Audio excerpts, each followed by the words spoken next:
आज हम बात करेंगे छत्तीसगढ़ के जंगलों में बाघों की सुरक्षा और मानव वन्य जीवन संघर्ष को कम करने की नई पहल की।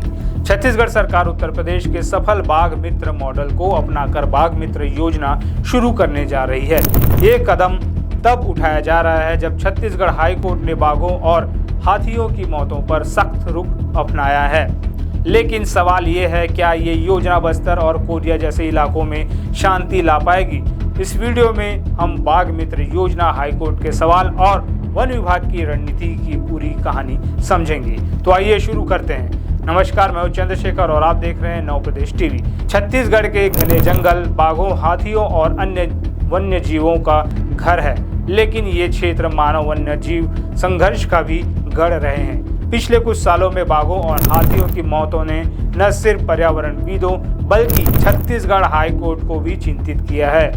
8 नवंबर 2024 को कोरिया जिले के गुरु घासीदास नेशनल पार्क के पास एक बाघ का शव मिला। उसके नाखून, दांत और आंख गायब थे। शुरुआती जांच में जहर की आशंका जताई गई, लेकिन पोस्टमार्टम में बीमारी को संभावित कारण बताया गया। इस घटना ने हाईकोर्ट को सख्त कदम उठाने के लिए मजबूर किया।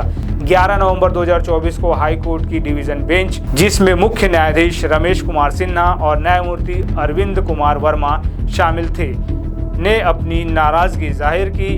कोर्ट ने कहा, वन्यजीव नष्ट हो रहे हैं, जंगल नष्ट हो रहे हैं, अब बचा क्या?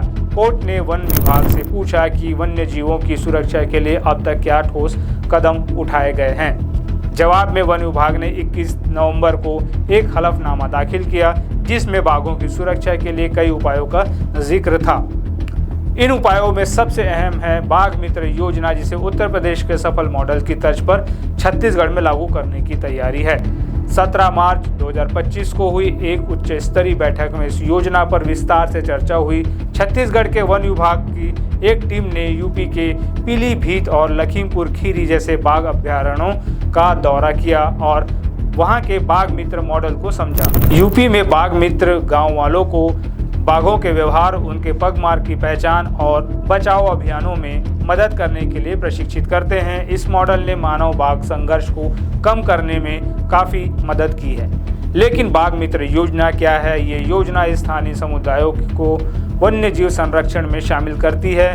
गांव वालों को प्रशिक्षित किया जाता है ताकि वे बाघों की गतिविधियों पर नज़र रखें, लोगों को खतरे से आगाह करें और वन विभाग को बचाव कार्यों में सहयोग दें। यूपी में बाघ मित्रों ने न सिर्फ बाघों को गन्ने के खेतों से जंगलों में वापस भेजने में मदद की, बल्कि किसानों को जंगली सूअर और नीलगाय जैसे जानवरों से बचाने बाघ मित्र ऐप के जरिए लोगों को बाघों की मौजूदगी की जानकारी दी जाती है। छत्तीसगढ़ में इस योजना को लागू करने के लिए वन विभाग ने कई कदम उठाए हैं। 1 जनवरी 2025 को बाघों की सुरक्षा के लिए विस्तृत दिशा निर्देश जारी किए गए। साथ ही फील्ड पशु चिकित्सकों के लिए 3 दिन का प्रशिक्षण कार्यशाला आयोजित की गई ताकि वे बाघों को देखभाल और उपचार में बेहतर हो सके।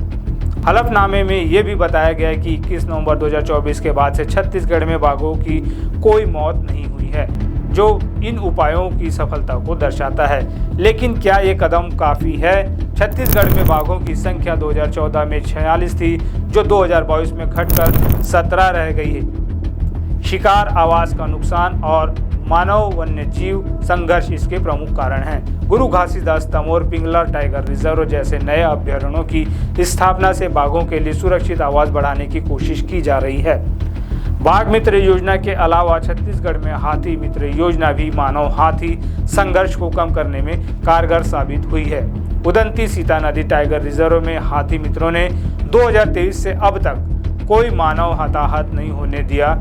इसी तर्ज पर बाघ मित्र योजना से भी उम्मीदें हैं कि ये बस्तर और कोरिया जैसे क्षेत्रों में शांति लाएगी। हालांकि चुनौतियां अभी भी बरकरार है। खनन और सड़क निर्माण जैसी गतिविधियों ने जंगलों को खंडित किया है, जिससे बाघों और हाथियों का मानव बस्तियों में आना बढ़ा है। क्या बाघ मित्र योजना इन समस्याओं का स्थायी समाधान दे पाएगी? मानवाधिकार संगठनों का कहना है कि आदिवासी समुदायों के अधिकारों को भी संरक्षण योजनाओं में शामिल करना जरूरी है।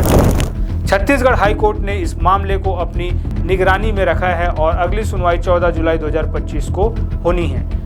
तब तक वन विभाग को बाघ मित्र योजना को जमीन पर उतारने और मानव बाघ संघर्ष को कम करने के लिए और कदम उठाने होंगे। छत्तीसगढ़ की बाघ मित्र योजना बाघों और स्थानीय समुदायों के बीच सह अस्तित्व की नई उम्मीद लेकर आई है, लेकिन जंगल और वन्य जीवों को बचाने की ये लड़ाई लंबी है। अगर आपको ये विश्लेषण पसंद आया तो हमारे चैनल को सब्सक्राइब करें, लाइक करें और शेयर करें। आप क्या सोचते हैं, क्या बाघ मित्र योजना छत्तीसगढ़ में मानव बाघ संघर्ष को खत्म कर पाएगी?